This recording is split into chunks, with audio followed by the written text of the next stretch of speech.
Tata Sumo car பற்றிய மேலும் சில இதுவரை நீங்கள் கேள்விப்படாத தகவல்கள் இதோ. இந்த கார் 1994இல் அறிமுகமான போது ஜப்பானிய சுமோ வீரர்களின் வலிமையை குறிப்பதாக பலரும் நினைத்தனர். ஆனால் இதன் பெயருக்கு பின்னால் ஒரு நெகிழ்ச்சியான கதையுள்ளது.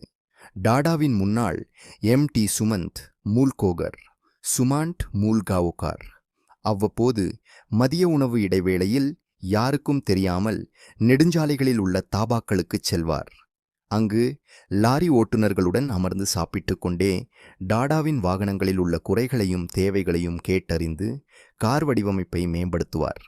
அவரது இந்த அர்ப்பணிப்பை கௌரவிக்கவே அவர் பெயரின் முதல் 2 எழுத்துக்களைச் சேர்த்து SU-MO என்று ரத்தன் டாடா பெயரிட்டார்.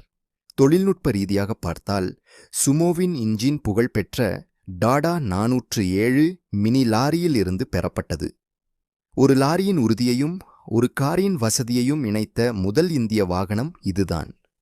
மேலும் இதிலிருந்த ரூஃப் மவுண்டட் ஏசி வசதி அந்த காலத்தில் ஒரு சொகுசு அம்சமாக கருதப்பட்டது.